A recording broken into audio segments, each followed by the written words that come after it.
Sehari sebelum perceraian kami, suamiku untuk pertama kalinya dalam hampir 6 bulan naik ke tempat tidurku. Aku tersentak saat kasur melesak menahan beban tubuhnya.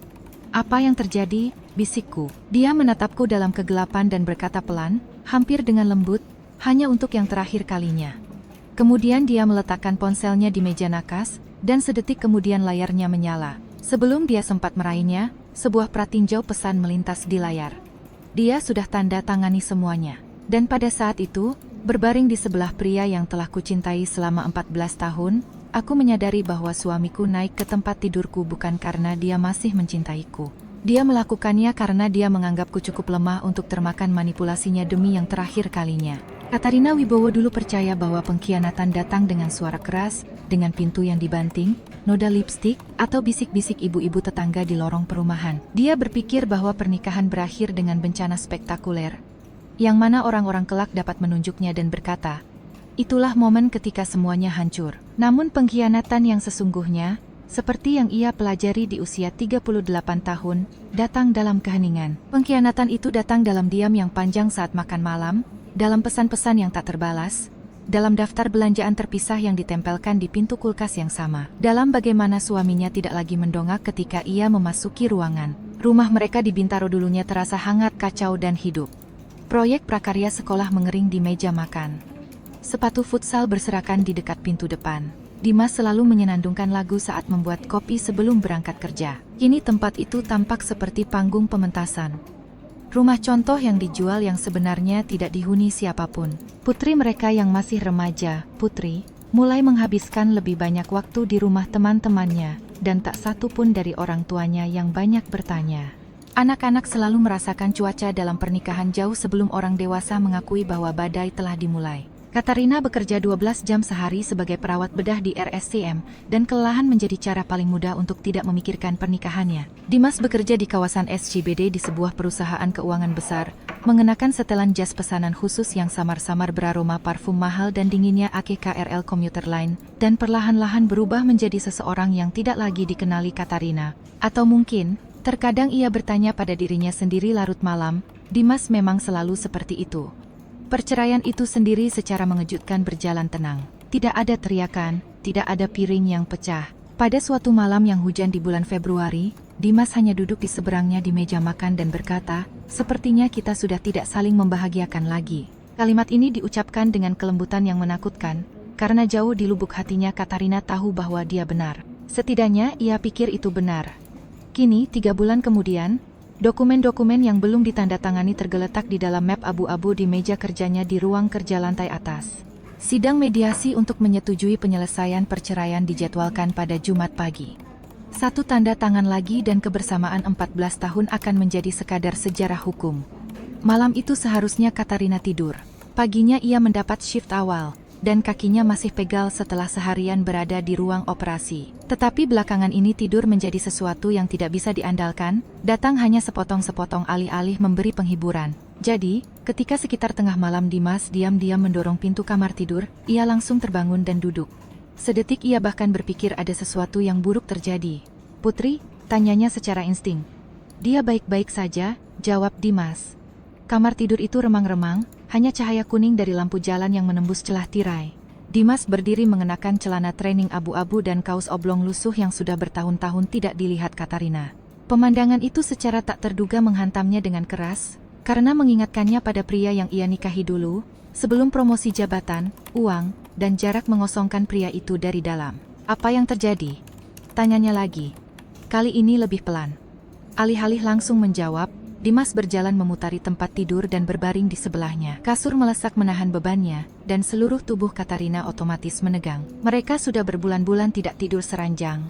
Sejak Januari Dimas tidur di kamar tamu. Dia bersandar di kepala ranjang dengan hembusan napas perlahan, lalu meletakkan ponselnya dengan layar menghadap ke atas di meja nakas Rina, di sebelah lampu. "Rina," ia menoleh padanya. Bahkan dalam kegelapan, wajahnya tampak lelah. "Hanya untuk yang terakhir kalinya," bisiknya. Kata-kata itu menusuk dada Katarina bagaikan pisau yang dibungkus beludru, karena terlepas dari segalanya, terlepas dari jarak, dokumen-dokumen itu, kebekuan yang tumbuh di antara mereka selama bertahun-tahun, satu bagian kecil yang memalukan dari diri Katarina masih mencintainya. Dia membenci dirinya sendiri karena itu. Namun cinta tidak hilang begitu saja hanya karena menjadi tidak nyaman. Selama beberapa detik tak satu pun dari mereka bergerak. Katarina bisa mendengar dengungan pelan kipas angin di langit-langit dan suara samar mobil dari kejauhan di luar jendela. Tangan Dimas dengan ringan menyentuh tangannya di atas selimut, ragu-ragu, hampir tidak yakin. Dan kenangan pun membanjir sebelum ia sempat menghentikannya. Apartemen sewaan pertama mereka di Depok, tempat mereka makan pizza dari kotaknya langsung di lantai karena mereka belum mampu membeli furnitur. Bagaimana mereka pertama kali menggendong Putri di bangsal rumah sakit, dipenuhi kebahagiaan yang melelahkan. Itulah kejamnya sebuah akhir. Pikiran bersikeras memutar ulang awal mula. Katarina menelan ludah dengan susah payah. Mungkin ini adalah rasa duka? Pikirnya. Mungkin dua orang bisa saling mengecewakan selama bertahun-tahun namun tetap meratapi apa yang pernah mereka miliki. Mungkin Dimas hanya ingin mengucapkan selamat tinggal dalam satu-satunya bahasa yang tersisa di antara mereka, dan kemudian ponselnya di sebelah wajah Katarina menyala. Layar yang terang seketika membelah kegelapan, dan karena letaknya hanya beberapa sentimeter dari matanya, karena Dimas dengan ceroboh membiarkan pratinjau pesannya menyala, karena takdir kadang-kadang menikmati kekejaman, Katarina membaca teks itu bahkan sebelum Dimas menyadari bahwa pesan itu muncul. Dia sudah tanda tangani semuanya. Pesan itu datang dari seseorang yang disimpan dengan nama Veronica. Rasa dingin merayapi Katarina. Awalnya bukan kemarahan, tapi rasa dingin. Rasa dingin yang sama yang bermula dari perut dan menyebar keluar sampai bernapas pun terasa aneh. Dimas menyambar ponsel itu, namun terlambat. Ekspresi wajahnya berubah pada detik ia menyadari bahwa istrinya telah melihatnya. Tak satu pun dari mereka mengucapkan sepatah kata pun. Katarina menatapnya, dan tiba-tiba seluruh momen ini tersusun ulang di kepalanya, bagaikan pecahan kaca yang membentuk pola baru. Kelembutan, nostalgia, waktu di mana dia naik ke tempat tidurnya di malam sebelum dia harus menandatangani dokumen-dokumen terakhir. Ini bukan rekonsiliasi, ini adalah sebuah strategi. Rina, tidak. Katarina menarik tangannya darinya dengan begitu kasar hingga terasa hampir menyakitkan. Dimas duduk membeku, mencengkeram ponselnya erat-erat, tapi kerusakannya sudah terjadi. Katarina bisa melihatnya dari wajahnya, bukan rasa bersalah karena wanita lain. Bahkan bukan rasa malu, tapi kepanikan. Karena dia ketahuan terlalu cepat. Apa sebenarnya yang ingin kamu capai malam ini? Tanyanya pelan. Ini tidak seperti yang kamu pikirkan. Mungkin setiap suami yang berselingkuh di Indonesia pernah mengucapkan kalimat yang sama persis. Katarina mendengus pelan. Tapi tidak ada humor dalam tawa itu. Dia sudah tanda tangani semuanya. Katarina mengulanginya perlahan. Itu yang dia tulis untukmu saat kamu berada di tempat tidurku. Dimas mengusap rahangnya. Veronica teman kantorku. Dia tahu mediasi perceraiannya besok dan khawatir apakah aku sudah menandatangani semuanya. Ini rumit. Tidak, ucap Katarina lembut. Kukira sebenarnya ini sangat sederhana. Dimas mulai berbicara terlalu cepat, terlalu berhati-hati, namun Katarina nyaris tidak mendengarnya. Sesuatu di dalam dirinya telah berubah secara permanen dalam beberapa detik itu. Sebelum malam ini, ia percaya pernikahannya berakhir karena dua orang telah menjauh satu sama lain menyakitkan, tapi manusiawi. Ini dia menyadari sesuatu yang jauh lebih buruk. Seseorang sedang menunggu tanda tangannya, menunggunya pergi dengan tenang. Dan tiba-tiba Katarina teringat semua hal aneh yang ia abaikan selama beberapa bulan terakhir. Dimas yang bersikeras pada penyelesaian damai tanpa pengadilan. Ketenangannya yang tak biasa tentang pembagian harta Gonogini. Tekanan halus agar semuanya berjalan lancar. Bagaimana dia bersikeras bahwa Rina tidak memerlukan audit keuangan sendiri karena mereka bersikap seperti orang dewasa. Pikiran mengerikan itu jatuh ke tempatnya. Bagaimana jika perjanjian cerai itu sama sekali tidak adil? Dimas dengan hati-hati menjangkau ke arahnya. Rina, tolong, biarkan aku menjelaskan.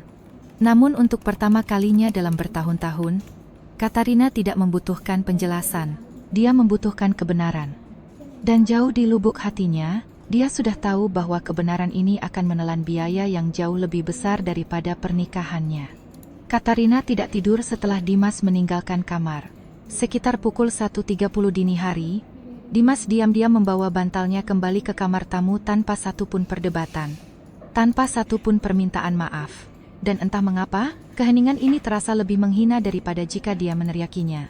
Katarina duduk bersandar di kepala ranjang dalam waktu yang lama, bahkan setelah cahaya di lorong menghilang dari bawah celah pintu. Rumah itu benar-benar sunyi, kecuali dengungan kulkas di bawah dan sesekali suara derak kayu yang mengerut di tengah dinginnya musim hujan.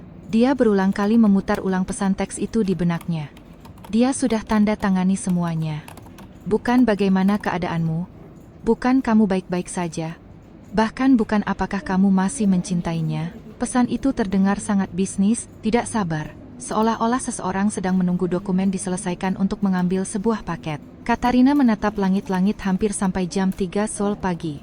Dan di suatu tempat antara kelelahan dan rasa terhina, kedukaannya mulai perlahan berubah bentuk. Duka itu mengeras, menjadi lebih tajam, lebih fokus. Berbulan-bulan ia menyalahkan dirinya sendiri atas hancurnya pernikahan mereka. Dia berpikir, mungkin dia bekerja terlalu keras, mungkin dia berhenti berusaha, mungkin dia menjadi kelelahan secara emosional sampai pada titik di mana Dimas tidak tahan lagi. Wanita-wanita seperti Katarina dibesarkan untuk selalu mencari letak kesalahan pada diri mereka sendiri setiap kali ada sesuatu yang hancur. Tetapi, berbaring dalam kegelapan, ia mulai mengingat hal-hal dengan cara yang berbeda.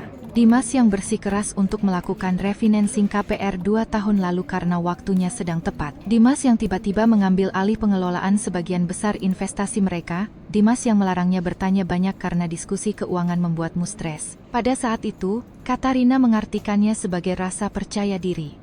Kini hal itu terlihat jauh lebih mirip dengan upaya mengontrol. Menjelang pukul 6 pagi, dia membuat keputusan. Untuk pertama kalinya dalam hampir 8 bulan, dia membatalkan jadwal shiftnya di rumah sakit. Kemudian dia menunggu Dimas berangkat kerja. Dimas turun sekitar pukul 7.30, mengenakan salah satu setelan jas biru dongkernya dengan tas kerja kulit yang sama yang ia gunakan bertahun-tahun. Ekspresi wajahnya berhati-hati, seolah sudah dilatih. Katarina sedang berdiri di meja dapur, menuangkan kopi saat dia masuk. "Pagi," sapa Dimas dengan hati-hati.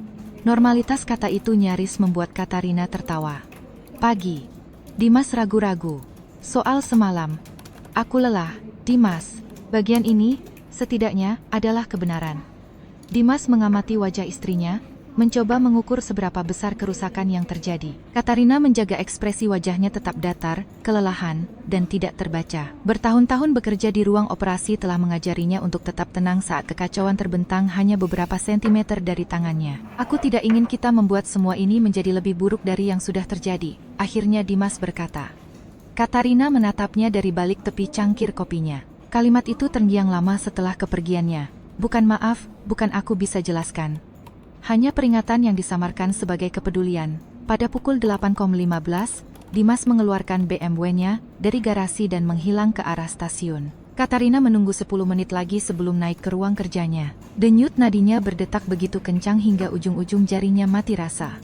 Ruang kerja itu masih beraroma samar kolokne Dimas dan tinta printer. Semuanya tampak terorganisir hingga menyakitkan mata. Meja yang bersih, sertifikat bisnis dalam bingkai. Rak-rak yang dipenuhi buku-buku kepemimpinan yang biasanya dibeli pria hanya untuk mengesankan pria lain di kantor. Sinar matahari menembus celah kerai, jatuh di atas map abu-abu yang tergeletak persis di tempat yang Katarina ingat dokumen perceraian mereka. Dia perlahan membukanya. Pada pandangan pertama, semuanya tampak masuk akal. Rumah akan dijual, tabungan pensiun dibagi, hak asuh bersama atas putri diatur secara adil. Tetapi kemudian Katarina menyadari sesuatu yang aneh. Beberapa rekening investasi yang tercantum dalam SPT pajak lama mereka sama sekali tidak ada. Perutnya mulas. Dia bergegas ke bawah, meraih kotak dokumen yang mereka simpan di lemari dekat ruang tamu, dan mulai menggelar laporan keuangan lama di meja makan, formulir pajak, dokumen KPR, rekening koran tabungan pensiun. Semakin banyak dia mencari, semakin dingin perasaannya. 2 rekening yang berisi hampir 2,5 miliar rupiah sama sekali tidak muncul dimanapun dalam dokumen perceraian. Katarina duduk membeku di kursi ruang makan sementara sinar matahari pagi merayap di atas lantai kayu. 2,5 miliar rupiah. Ini bukan sebuah kealpaan, ini adalah penyembunyian. Reaksi naluriah pertamanya adalah ketidakpercayaan. Dimas mungkin egois, berjarak secara emosional, bahkan arogan. Tetapi menyembunyikan harta gono gini selama perceraian adalah hal yang sama sekali berbeda. Ini melewati batas menuju pengkhianatan yang disengaja. Kemudian ingatan lain muncul. 3 minggu yang lalu, Dimas dengan santainya menyebutkan bahwa ia ingin menghindari drama pengadilan yang mahal karena pengacara hanya akan memperumit segalanya. Pada saat itu, Katarina memuji kedewasaannya. Kini dia mengerti dengan tepat mengapa Dimas ingin Katarina tetap buta akan kebenaran. Menjelang siang, dia sudah duduk di sebuah kantor hukum kecil di kawasan Bintaro, berhadapan dengan seorang pengacara perceraian bernama Marina Siregar, SH Marina berusia 50-an. Sorot matanya tajam. Dia elegan tanpa terlihat berusaha keras, tipe wanita yang memancarkan kompetensi dalam 30 detik pertama percakapan. Di satu dinding kantornya tergantung foto-foto keluarga. Di dinding lainnya berjajar buku-buku hukum yang tebal. Katarina langsung mempercayainya. Setelah mempelajari dokumen-dokumen itu dalam diam selama beberapa menit, Marina melepas kacamatanya dan bersandar di kursinya. "Seberapa paham Anda tentang keuangan suami Anda?" tanyanya. Katarina tersenyum getir. Jelas tidak terlalu paham. Marina mengetuk pelan laporan mutasi rekening yang hilang itu. Hal-hal seperti ini tidak hilang secara tidak sengaja.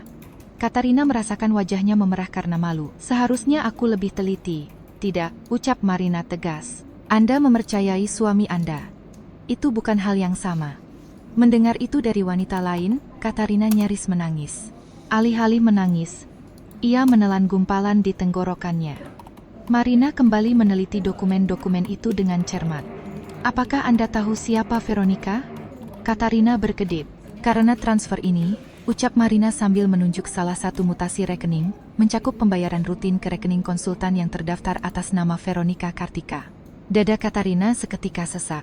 "Veronica, wanita dari pesan teks itu. Aku rasa dia rekan kerjanya." Ekspresi Marina sedikit berubah, bukan terkejut, melainkan seperti mendapat konfirmasi atas dugaannya. "Saya berani menebak dia terlibat jauh lebih dari sekadar rekan kerja." Katarina memandang keluar jendela kantor ke jalanan yang basah karena hujan, sementara rasa terhina perlahan menjalar ke seluruh tubuhnya. Tiba-tiba, puluhan momen kecil mulai tersusun menjadi sesuatu yang jauh lebih buruk. Dimas yang terus-menerus lembur, perjalanan dinas luar kota yang meningkat selama setahun terakhir, obsesinya yang tiba-tiba pada kebugaran dan pakaian mahal. Di usianya yang hampir menginjak 40, Katarina meyakinkan dirinya sendiri bahwa ia terlalu tua untuk memusingkan perselingkuhan. Kini ia menyadari bahwa ia hanya menghindari kenyataan. "Apa yang harus kulakukan?" tanyanya pelan. Marina melipat tangannya. "Pertama, Anda harus berhenti berasumsi bahwa suami Anda bernegosiasi dengan niat baik." Kalimat itu terdengar berbobot. "Kedua," lanjut Marina, "Anda sama sekali tidak boleh melakukan hal-hal impulsif. Jangan ada pertengkaran, jangan ada pesan marah, jangan ada adegan emosional."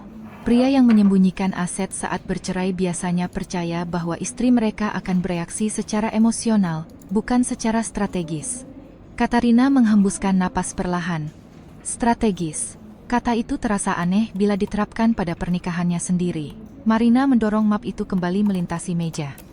"Jika Anda menandatangani dokumen ini besok, Anda bisa kehilangan uang dalam jumlah yang sangat besar yang menjadi hak sah Anda." Katarina mengangguk. Kemudian Marina menambahkan dengan tenang, "Dan jika suami Anda menggunakan dana bersama secara tidak sah selama berselingkuh, hakim umumnya akan memandang hal itu sebagai sesuatu yang sangat personal." Untuk pertama kalinya sejak tadi malam, Katarina merasakan sesuatu selain rasa sakit. Dia merasakan kemarahan-kemarahan yang dingin dan terkendali, bukan tipe kemarahan meledak-ledak yang memecahkan piring atau menginspirasi pidato dramatis. Kemarahan ini lebih sunyi, lebih berbahaya. Ini adalah kemarahan seorang wanita yang menyadari bahwa dirinya telah diremehkan. Ketika Katarina pulang ke rumah malam itu, Dimas sudah ada di sana, sedang memasak pasta di dapur, seolah-olah mereka masih keluarga normal yang sedang mendiskusikan hal-hal biasa. Aroma bawang putih dan saus tomat memenuhi seisi rumah. Dimas mendongak dengan gugup saat Katarina masuk. "Kamu baik-baik saja?" tanyanya. Katarina menatapnya lama. Pria ini telah berbagi tempat tidur dengannya selama 14 tahun. Dia tahu bagaimana Rina meminum kopinya, lagu apa yang membuatnya menangis, bagaimana tangannya gemetar setelah operasi yang rumit. Dan di suatu titik dalam perjalanan mereka, dia berhasil meyakinkan dirinya sendiri bahwa dia bisa memanipulasinya agar pergi dengan tenang, sementara dia melindungi keuangannya. Kesadaran itu lebih menyakitkan daripada perselingkuhan itu sendiri. Katarina meletakkan tasnya dengan tenang. "Hari yang melelahkan," katanya. Dimas sedikit rileks, kemudian dia tersenyum, dan untuk pertama kalinya dalam pernikahannya, Katarina balas tersenyum, diam-diam merencanakan kehancuran pria itu. Selama 10 hari berikutnya, Katarina menemukan sesuatu yang sangat mengganggu tentang kebohongan mereka, yang melakukannya jarang menganggap diri mereka sebagai penjahat. Dimas masih membukakan pintu untuknya, masih bertanya apakah ia mau dibuatkan kopi di pagi hari. Masih mengingatkan Putri untuk memakai jaket tebal sebelum ke sekolah karena angin kencang musim hujan di Jakarta bisa sangat tidak bersahabat. Jika ada orang luar yang mengawasi mereka, Mereka akan melihat pasangan suami istri pinggiran kota yang kelelahan yang sedang melalui perceraian dengan tingkat kedewasaan yang mengejutkan. Justru itulah yang membuat situasi ini begitu berbahaya. Orang yang kejam mudah ditakuti. Namun orang-orang sopan yang secara diam-diam menghancurkan hidupmu, jauh lebih sulit untuk dihadapi. Katarina mengikuti saran Marina dengan tepat. Dia tidak menantang Dimas tentang rekening-rekening yang disembunyikan. Dia tidak lagi menyebut nama Veronica, dan yang terpenting, dia tidak membiarkan Dimas tahu bahwa dia tak lagi mempercayainya. Sebaliknya, ia memainkan peran yang jelas-jelas diharapkan Dimas. Lelah secara emosional, tertekan, ingin menjaga perdamaian. Dan Dimas mempercayainya. Bagian ini menghancurkan hati Rina hampir melebihi perselingkuhannya. Karena itu berarti Dimas benar-benar menganggapnya sangat mudah ditebak. Setiap malam Katarina duduk di seberangnya di meja dapur, berpura-pura mendiskusikan detail-detail rumah tangga, sementara sebenarnya ia diam-diam menelitinya seperti orang asing. Ia menyadari betapa hati-hatinya Dimas kini memilih kata-katanya, seberapa sering ia membungkus keputusan egoisnya, dalam dalih kepedulian terhadap keluarga. Kita mungkin harus menjual rumah ini lebih cepat, sebelum suku bunga KPR berubah lagi. Kamu tidak perlu memusingkan diri untuk memahami setiap detail keuangan. Aku hanya ingin proses ini tetap saling menghargai. Saling menghargai. Kata itu telah menjadi kamuflas. Sementara itu, Marina dan pakar keuangannya diam-diam menarik benang yang tampaknya diyakini Dimas tak akan pernah diurai oleh siapapun. Menjelang akhir minggu pertama, gambarannya menjadi jauh lebih buruk dari yang diperkirakan Katarina. Rekening investasi yang hilang barulah permulaan. Dimas juga telah mentransfer bonus tahunannya ke perusahaan PT fiktif yang secara tidak langsung terkait dengan Veronica Kartika. Puluhan juta rupiah yang dilabeli sebagai pembayaran jasa konsultan mengalir ke rekening yang belum pernah dilihat Katarina sebelumnya. Marina meneleponnya pada Kamis sore setelah mempelajari setumpuk dokumen keuangan yang baru. Suami Anda entah bertindak gegabah, ucap Marina belak-belakan, atau dia pikir Anda terlalu takut untuk menentangnya. Katarina berdiri di dekat lemari obat di rumah sakit, mencengkeram ponselnya erat-erat sementara perawat-perawat berseragam biru berlalu lalang di sekitarnya. Apakah dia akan lolos dari semua ini? Tidak, jika kita mendokumentasikan semuanya dengan benar. Katarina memejamkan matanya sejenak. Hingga titik ini, sebagian dari dirinya masih berharap bahwa di balik semua ini ada semacam kesalahpahaman, semacam penjelasan yang bisa menyelamatkan setidaknya sebagian dari pria yang ia nikahi dulu. Namun angka tidak bisa berbohong secara emosional. Angka-angka itu ada begitu saja. Dan angka-angka itu sangat buruk. Malam itu Dimas pulang dengan sangat gembira. Aku sudah memesan meja untuk hari Jumat, ungkapnya, mengendurkan dasinya di dekat pintu depan. Katarina mendongak dari sofa. Untuk apa? Makan malam di tempat yang bagus. Dia mengangkat bahu dengan santai. Kupikir mungkin kita harus bicara sebelum mediasi minggu depan. Katarina nyaris tertawa karena absurditasnya. Dimas mencoba melembutkan hatinya lagi. Tentu, katanya pelan.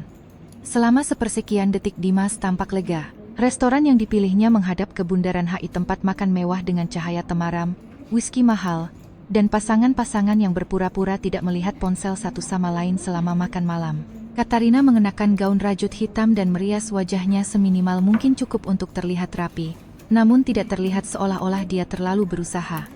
Dimas langsung menyadarinya. Kamu terlihat cantik, katanya saat mereka duduk. Terima kasih. 20 menit pertama mereka mendiskusikan hal-hal yang tidak berbahaya, nilai sekolah putri, kurangnya staf perawat di rumah sakit. Apakah Katarina berencana memelihara anjing Labrador mereka setelah bercerai? Seluruh percakapan terasa surrealis, seolah-olah dua aktor sedang memerankan sebuah pernikahan dari ingatan. Kemudian Dimas dengan hati-hati bersandar di kursinya. Aku tahu ini tidak mudah, katanya, aku rasa kita menanganinya lebih baik daripada kebanyakan orang. Keluar lagi. Narasi yang sangat ingin ia pertahankan. Kita beradab, dewasa, adil. Katarina akhirnya menatap lurus ke matanya. Kamu benar-benar percaya itu? Dimas ragu-ragu, cukup lama hingga secara tidak sengaja menjawab pertanyaannya. Rina? Tidak, sungguh. Lanjutnya dengan lembut. Kamu pikir kamu sudah adil kepadaku? Bayangan melintas di wajahnya, kini terlihat waspada. Aku rasa kita berdua sama-sama membuat kesalahan. Kalimat ini seketika membuat Rina murka dengan pemilihannya yang sangat ambigu. 14 tahun bersama direduksi menjadi kegagalan bersama yang tidak jelas, sementara pria itu diam-diam memindahkan uang di belakang punggungnya. Namun Katarina hanya mengangguk. Mungkin kamu benar. Dimas kembali rileks. Menyaksikan Dimas meremehkannya secara langsung terasa anehnya menjernihkan pikiran. Katarina menyadari bahwa kelemahan terbesar Dimas bukanlah keserakahan, atau bahkan ketidaksetiaan. Kelemahannya adalah arogansi. Ia benar-benar percaya bahwa ia bisa mengontrol suhu emosi di setiap ruangan yang ia masuki. Hari Selasa berikutnya, Marina menemukan detail yang mengubah segalanya. Katarina sedang duduk di dalam mobilnya di depan swalayan ketika pengacaranya menelepon. "Anda harus duduk dulu sebelum saya menjelaskan ini," kata Marina seketika. Denyut nadi Katarina melonjak. "Apa yang terjadi? Tabungan pendidikan anak Anda." "Henning," Katarina mencengkeram setir kemudi semakin erat. "Ada apa dengan tabungan itu? Isinya jauh lebih sedikit dari yang seharusnya." Sedetik Katarina benar-benar berhenti bernapas. "Tidak mungkin. Maafkan saya." Katarina otomatis menggelengkan kepalanya, meskipun Marina tidak bisa melihatnya. Tidak, Dimas tidak akan pernah menyentuh uang untuk kuliah putri. Tetapi bahkan saat mengucapkan kata-kata itu, dia sudah tahu bahwa itu tidak benar. Suara Marina melembut. "Selama 1,5 tahun terakhir, hampir 600 juta rupiah ditarik." Katarina menatap menembus kaca depan mobil tempat air hujan yang dingin mengalir perlahan. "Kemana uangnya pergi?" "Yeda. Sebagian besar ke rekening PT fiktif yang sama yang terkait dengan Veronica Kartika." Katarina menutup mulutnya dengan tangannya. Bukan karena uangnya, tetapi karena tiba-tiba semua pembenaran yang tersisa telah hancur. Perselingkuhan itu egois.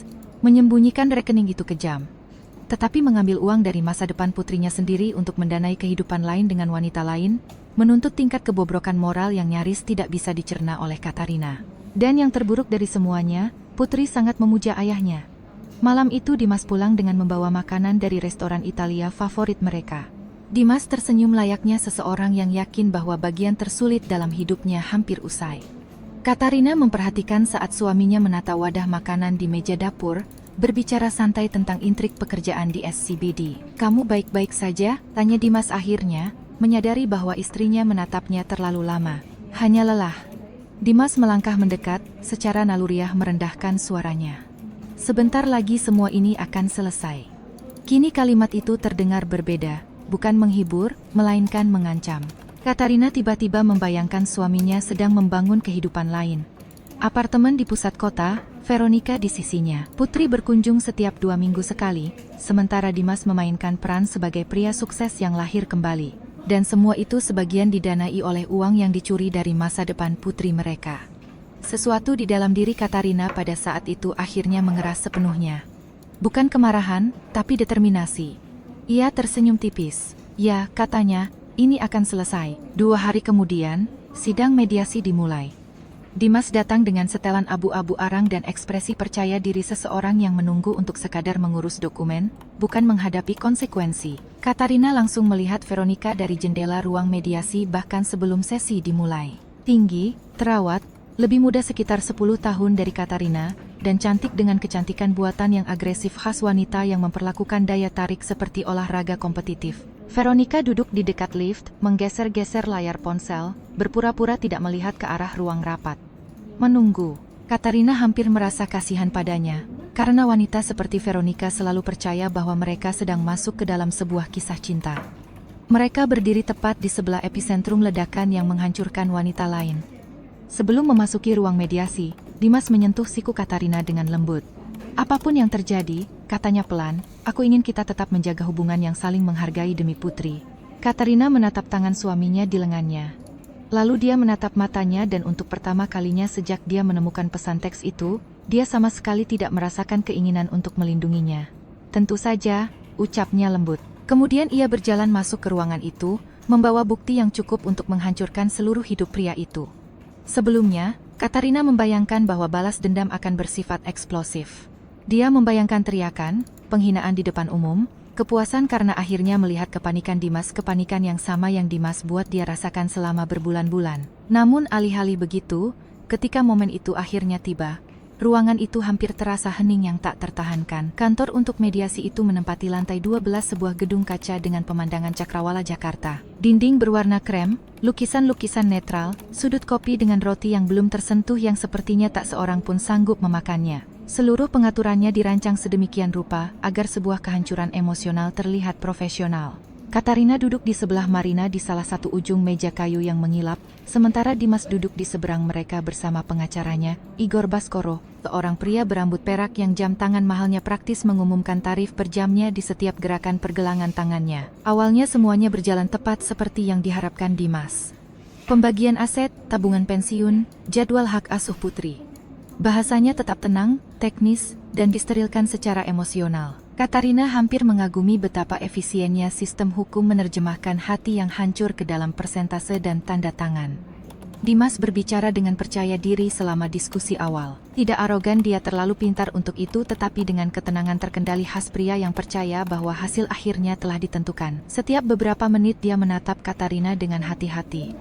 Mungkin memeriksa apakah Rina terlihat kewalahan. Jadi Katarina memastikan untuk terlihat persis seperti itu. Ia menahan bahunya sedikit kaku, menjawab dengan singkat. Ekspresinya terlihat kelelahan. Marina memimpin sebagian besar percakapan, sementara Katarina diam-diam melihat-lihat dokumen di depannya. Kemudian pembicaraan beralih ke keterbukaan informasi keuangan, dan atmosfernya langsung berubah. Igor Baskoro mendorong sebuah map ke depan. Klien saya merasa bahwa penyelesaian yang diusulkan mencerminkan pembagian yang adil dan merata atas harta Gonogini. Marina mengangguk sopan. Saya yakin dia merasa demikian. Katarina melihat Dimas melemparkan pandangan singkat dan bingung ke arah pengacaranya. Marina perlahan, dengan sengaja, membuka mapnya, lalu mengeluarkan beberapa lembar mutasi keuangan yang telah dicetak dan meletakkannya di atas meja satu persatu. Suara kertas bergesekan dengan kayu meja yang mengilap tiba-tiba terdengar sangat keras. Rekening-rekening ini, ucap Marina dengan tenang, tidak disertakan dalam dokumen yang diserahkan oleh Bapak Dimas. Dimas membeku. Nyaris tak terlihat. Igor Baskoro membetulkan kacamatanya. Maaf, apa ini? Marina mendorong mutasi rekening lainnya ke depan. Dan yang ini juga. Katarina mengamati momen persis saat Dimas menyadari apa yang sedang terjadi. Seluruh tubuhnya berubah. Tidak dramatis, Dimas terlalu pandai mengontrol diri untuk itu, namun rahangnya sedikit mengeras, dan satu tangannya mencengkeram pegangan kursi di bawah meja. Igor Baskoro mengernyit saat memeriksa dokumen-dokumen itu. Dimas, pasti ada kesalahpahaman di sini, ucap Dimas cepat. Katarina nyaris tertawa. Frasa itu lagi. Marina tetap bersikap sangat tenang. Tidak ada kesalahpahaman. Kami telah melacak lebih dari 2,5 miliar rupiah dalam bentuk aset yang disembunyikan yang terhubung ke entitas pihak ketiga. Igor Baskoro perlahan menoleh ke Dimas. Kini ekspresi wajahnya berubah keras. Mengapa saya baru melihat ini untuk pertama kalinya? Ketenangan Dimas sedikit retak. Itu akun bisnis yang didanai dari pendapatan bersama, jawab Marina langsung memotong pembelaannya. Hening, Katarina duduk diam tak bergerak saat ruangan itu mulai runtuh menimpa Dimas berkeping-keping. Untuk pertama kalinya sejak pernikahannya mulai hancur, ia memahami sesuatu yang penting. Kekuatan tidak bersuara lantang. Kekuatan yang sesungguhnya terletak pada persiapan. Igor Baskoro dengan hati-hati melepaskan kacamatanya. Dimas, Anda tidak mengungkapkan akun keuangan selama proses perceraian. Ini lebih rumit dari kelihatannya. Katarina hampir kagum pada konsistensi alasan pria itu. Suara Igor Baskoro menjadi lebih tajam. Sebenarnya, ini sangat sederhana. Dimas menatap Katarina, akhirnya menyadari bahwa wanita itu tahu segalanya. Sorot pengkhianatan di matanya akan terasa konyol dalam situasi lain, seolah-olah Katarina lah yang telah merusak kepercayaannya. Marina melanjutkan tanpa memberi Dimas kesempatan bernapas. Kami juga menemukan transfer keuangan berulang yang terhubung dengan seseorang bernama Veronica Kartika. Nama itu jatuh bagaikan granat. Igor Baskoro memejamkan matanya sejenak. Wajah Dimas memucat. Dan Katarina tiba-tiba menyadari sesuatu yang mengejutkan. Dimas tidak pernah menduga bahwa konsekuensinya akan menjadi nyata. Jauh di lubuk hatinya, dia benar-benar percaya bahwa pesona dan kepercayaan dirinya akan terus membawanya maju, seperti yang selalu terjadi. Pria seperti Dimas mencampur adukkan konsekuensi yang tertunda dengan impunitas permanen. Igor Baskoro perlahan mencondongkan tubuhnya ke depan. Tolong katakan padaku bahwa Anda tidak mencairkan aset bersama untuk mendanai perselingkuhan. Tak seorang pun menjawab, karena tidak ada jawaban yang dapat menyelamatkannya. Setelah itu mediasi dihentikan sementara. Dimas mengikuti Katarina ke koridor, sementara para pengacara tetap di dalam mempelajari dokumen. Wajahnya kini terlihat berbeda telanjang, putus asa di balik penampilan luar profesional yang telah ia pelihara selama bertahun-tahun. Rina, katanya pelan, tolong jangan lakukan ini. Kalimat itu mengejutkannya, bukan karena apa yang dia katakan, tapi karena apa yang tidak dia katakan. Bukan maaf, bukan aku telah menyakitimu. Hanya kepanikan karena konsekuensinya. Katarina menyilangkan tangannya erat-erat, melindungi diri dari udara dingin AC lorong. Kamu sudah melakukannya, Dimas. Kamu tidak mengerti betapa rumitnya semua ini. Dia menatapnya, dan kemudian akhirnya menanyakan pertanyaan yang bersarang di dadanya selama berhari-hari. Apakah kamu benar-benar mengambil uang dari tabungan pendidikan putri? Keheningan Dimas menjawabnya lebih dulu. Kemudian dia memalingkan wajah. Itu hanya sementara. Katarina tersentak secara fisik. Sementara, seolah-olah pengkhianatan menjadi lebih kecil jika disebut sebagai langkah strategis. Aku berniat mengembalikan semuanya. Kapan? Entahlah. Untuk Veronica, Dimas mengusap wajahnya dengan kedua tangan. Ini bukan tentang dia. Katarina tertawa pelan, namun tidak ada kehangatan dalam suaranya. Itulah masalahnya, bisiknya. Kurasa kamu bahkan tidak tahu lagi untuk apa semua ini. Sedetik Dimas tampak benar-benar kelelahan. Entah bagaimana terlihat lebih tua, lebih kerdil. Dia membuatku merasa. Dia terdiam. Penting. Akunya pelan. Kejujuran ini memukul lebih keras daripada alasan apapun. Bukan cinta, bukan gairah. Kesombongan ego. 14 tahun pernikahan dihancurkan karena wanita lain membuatnya merasa sukses. Katarina menatapnya, berdiri dalam setelan mahal di luar ruang rapat, ketakutan kehilangan uang yang telah ia coba curi. Dan tiba-tiba Katarina merasakan sesuatu yang tak terduga. Bukan cinta, bukan kebencian, melainkan rasa kasihan. Karena Dimas menukar segala hal bermakna dalam hidupnya demi sensasi sementara dari perasaan dikagumi. Dan kini bahkan ilusi itu hancur berantakan.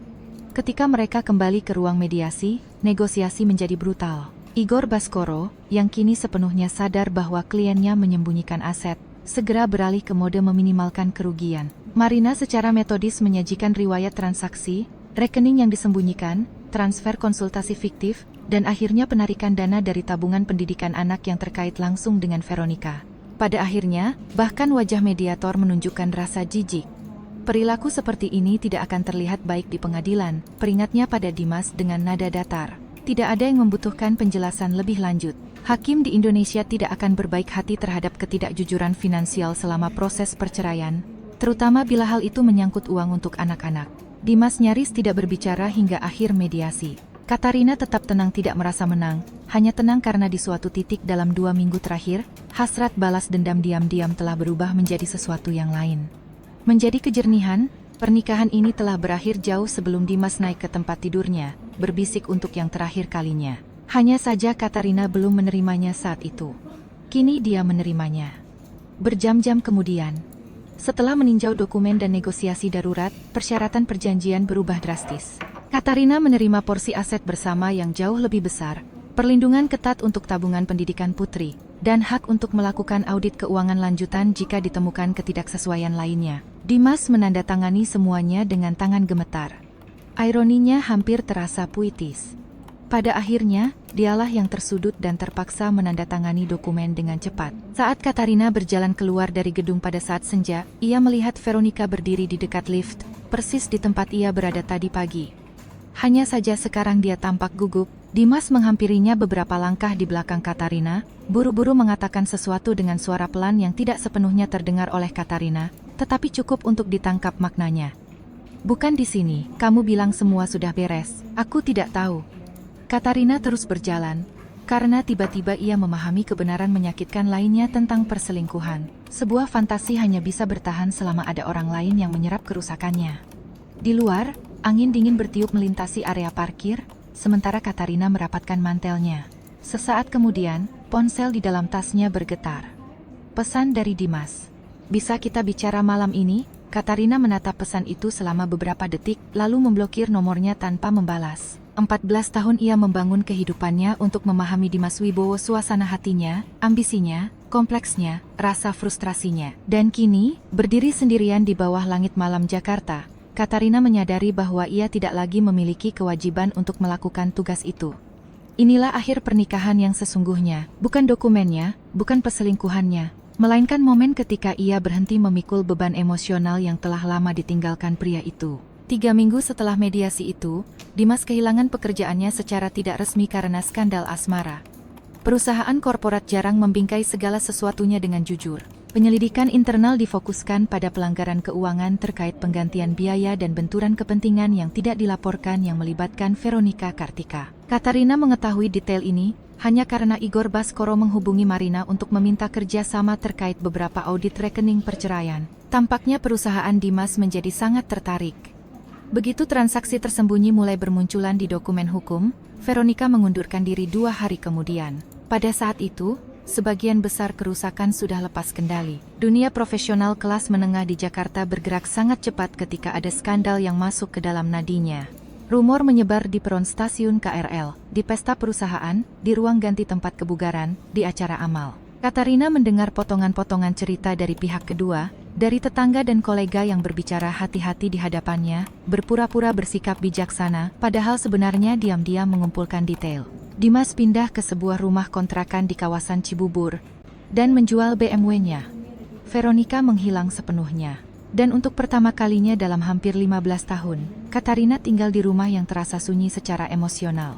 Awalnya kesunyian itu menakutkannya, lalu perlahan, hampir dengan hati-hati, ia mulai menikmatinya. Pada suatu minggu pagi di bulan April, Katarina berdiri tanpa alas kaki di dapur, menyeduh kopi. Sementara hujan gerimis memukul kaca jendela, Putri duduk di meja, memakan sereal dan menggulir layar ponselnya, lalu tiba-tiba mendongak. Ibu agak berbeda belakangan ini, katanya. Katarina tersenyum tipis. Berbeda yang baik atau berbeda yang menakutkan? Baik. Putri mengangkat bahu. Lebih ringan? Mungkin. Komentar itu terngiang di benak Katarina sepanjang hari, karena anak-anak pun bisa merasakan datangnya kebebasan. Perceraian itu resmi disahkan pada awal bulan Mei. Tidak ada persidangan yang dramatis, tidak ada pidato sinematik. Hanya tanda tangan, konfirmasi hukum, dan perasaan anti klimaks aneh yang menyertai perubahan besar dalam hidup. Katarina melangkah keluar dari gedung pengadilan membawa map kulit dan rasa lelah yang begitu dalam hingga terasa sampai ke tingkat sel. 14 tahun. Direduksi menjadi tumpukan dokumen. Meski begitu, di bawah duka itu, tersembunyi kelegaan. Memang tidak bahagia, tapi lega. Layaknya setelah menjalani operasi setelah berbulan-bulan menahan rasa sakit. Malam itu Dimas menelepon tanpa terduga. Katarina sempat berpikir untuk mengabaikannya, namun akhirnya ia menjawab. Halo, sapa Dimas pelan. Suaranya terdengar berbeda, lebih tipis, entah bagaimana kehilangan kepercayaan diri santai yang ia kenakan selama bertahun-tahun. Halo, keheningan panjang menyusul. Aku dengar Putri diterima di program liburan semester UI, katanya akhirnya. Ya, dia diterima. Itu luar biasa. Katarina bersandar di meja dapur, memandang ke halaman luar di mana musim kemarau akhirnya mulai mengendurkan cengkeraman musim hujan atas Jakarta. Apa yang kamu inginkan, Dimas? Hening lagi. Lalu akhirnya, kupikir aku harus meminta maaf padamu. Katarina memejamkan mata sejenak. Kata-kata itu datang berbulan-bulan terlambat, tapi, anehnya, dia menyadari bahwa dia tidak lagi membutuhkannya seperti yang pernah ia pikirkan. Aku tahu, permintaan maaf tidak akan memperbaiki apapun, lanjut Dimas. Namun aku perlu kamu tahu, aku tidak pernah bermaksud menghancurkanmu. Katarina nyaris menjawab seketika, namun ia menahan dirinya, karena tiba-tiba ia memahami sesuatu yang penting. Kebanyakan orang tidak pernah secara sadar memutuskan untuk menghancurkan seseorang yang mereka cintai. Mereka hanya memilih untuk mendahulukan diri mereka sendiri, berulang kali, sampai kehancuran menjadi hal yang tak terelakkan. Kamu tidak bangun suatu hari dengan keinginan untuk menyakitiku, ucap Katarina lembut. Kamu hanya terus memilih dirimu sendiri setiap kali ada kesempatan. Dimas menarik napas putus-putus di ujung telepon. Mungkin itu benar. Di luar, sisa air hujan mengalir perlahan di pintu kaca balkon. Katarina teringat pria yang ia nikahi pada usia 24 tahun. Ambisius, lucu, insecure di bawah lapisan pesonanya. Saat itu Dimas berbicara tentang kesuksesan seolah-olah itu adalah sesuatu yang suci. Menunggu di tikungan sana. Lebih banyak uang, lingkungan rumah yang lebih baik, peluang yang lebih besar. Dan di suatu titik dalam perjalanannya, ia mulai mengukur nilai manusia melalui kekaguman. Veronica tidak menghancurkan pernikahan mereka. Dia sekadar muncul setelah Dimas telah mengosongkan dirinya dalam mengejar pengakuan. Aku benar-benar mencintaimu, ucapnya pelan. Katarina memercayainya. Disitulah letak tragedinya. Seseorang bisa sangat mencintai dan tetap saja mengkhianati sepenuhnya. Dua hal itu tidak eksklusif satu sama lain. Aku tahu, jawabnya. Keheningan panjang lainnya turun di antara mereka. Kali ini lebih lembut. Kemudian Dimas berbicara lagi. Saat aku naik ke tempat tidurmu malam itu. Ia terdiam sejenak. Sebagian dari diriku benar-benar ingin agar semuanya menjadi nyata kembali, meskipun hanya untuk beberapa menit. Katarina menatap cincin kawinnya yang tergeletak di piring keramik kecil di dekat wastafel. Ia sudah berhenti memakainya beberapa bulan lalu, tapi tak pernah bisa membuangnya. Lalu sebagian yang lain, tanyanya. Dimas menghembuskan napas berat. Kebenarannya. Bukan romansa, bukan gairah. Ketakutan. Takut kehilangan uang. Takut akan kegagalan. Takut bahwa semua konsekuensi akan mengejarku sekaligus. Katarina menyadari bahwa dia tidak marah lagi mendengarnya. Hanya lelah. Aku harap suatu hari nanti kamu bisa memahami dirimu sendiri, ucapnya jujur. Dimas tertawa pelan dan pedih. Aku mulai berpikir butuh sisa hidupku untuk melakukan itu. Setelah panggilan telepon berakhir, Katarina berdiri sendirian di dapur selama beberapa menit, mendengarkan sisa rintik hujan di atap. Kemudian ia mengambil cincin kawinnya dan dengan hati-hati memasukkannya kembali ke dalam laci. Bukan karena kenangannya telah hilang, melainkan karena kenangan itu tak lagi perlu mengendalikannya. Menjelang bulan Juni, Katarina menjual rumah di Bintaro. Menyimpannya tidak lagi masuk akal, baik secara finansial maupun emosional. Terlalu banyak hantu yang hidup di sana, pertengkaran yang ditelan keheningan, makan malam sendirian, bertahun-tahun yang dihabiskan untuk mengecilkan diri demi menjaga perdamaian. Ia membeli sebuah apartemen kecil yang lebih dekat ke taman di kawasan Tebet. Tempat yang lebih sepi, lebih sederhana, dipenuhi sinar matahari dan bukan panggung pertunjukan. Pada malam pertamanya di sana, Putri membantu membongkar kardus sementara musik mengalun pelan dari speaker. Tanpa bermaksud menyinggung, kata Putri sambil membuka bungkus peralatan dapur, tetapi ayah tidak pernah menyukai tempat-tempat seperti ini. Katarina memandangi apartemen sederhana itu, dengan lantai kayunya yang berderit dan tangga yang sempit. Putri tersenyum kecil. Mungkin itu sebabnya ibu menyukainya. Katarina tertawa untuk pertama kalinya dalam waktu yang terasa seperti bertahun-tahun, dan suaranya mengejutkan mereka berdua. Pada bulan-bulan berikutnya, hidup perlahan pulih dengan cara-cara yang biasa. Katarina mendaftar di program pendidikan lanjutan untuk manajemen rumah sakit, sesuatu yang pernah ia tunda karena Dimas menganggapnya tidak praktis. Dia mulai tidur nyenyak sepanjang malam lagi, mulai membaca novel alih-alih menatap kosong ke layar televisi di samping seseorang yang tidak hadir secara emosional. Kesembuhan, seperti yang ia temukan, jarang datang dengan cara yang dramatis. Kesembuhan datang dengan tenang. Datang dalam perjalanan kesualayan sendirian tanpa rasa cemas. Dalam secangkir kopi di pagi yang damai. Dalam kesadaran bahwa engkau tidak lagi perlu memeriksa lokasi emosional seseorang sebelum mengambil keputusan. Pada suatu malam di akhir musim kemarau, Katarina sedang menghapus foto-foto lama dan pesan-pesan dari ponselnya, ketika ia tersandung pada sebuah tangkapan layar yang telah ia lupakan. Pesan teks itu, dia sudah tanda tangani semuanya. Untuk sesaat kenangan itu kembali menghantam dengan keras. Gelapnya kamar tidur. Dimas di sisinya. Saat-saat persis ketika pernikahannya berubah menjadi sesuatu yang tidak bisa dikenali. Berbulan-bulan yang lalu, pesan ini membuatnya merasa sangat dingin. Kini, pesan itu hanya membuatnya merasa sedih. Sedih untuk wanita yang masih percaya bahwa cinta secara otomatis menjamin kesetiaan. Sedih untuk pria yang menukar keluarganya demi egonya. Sedih melihat betapa mudahnya orang menghancurkan hal-hal baik demi mengejar ilusi sesaat. Katarina memandangi tangkapan layar itu untuk terakhir kalinya, lalu menghapusnya secara permanen. Bukan karena memaafkan, dan bukan karena Dimas pantas mendapatkan pengampunan atas dosa-dosanya, melainkan karena terus-menerus membawa rasa sakit hanya akan memperpanjang pengkhianatan aslinya. Sebagian balas dendam memuaskan amarah. Balas dendam terbaik adalah yang mengembalikan kebebasanmu. Malam itu Katarina duduk di balkon kecilnya, sementara angin hangat dengan lembut menggoyang dedaunan di kegelapan. Di dalam, Putri menertawakan sesuatu di televisi aman, perlahan pulih, dan masih mampu berbahagia terlepas dari segalanya. Katarina memejamkan matanya sejenak, dan untuk pertama kalinya dalam bertahun-tahun, masa depannya tidak lagi terasa seperti sesuatu yang harus ia tahan. Masa depannya kini terasa seperti sesuatu yang menunggu untuk dimulai.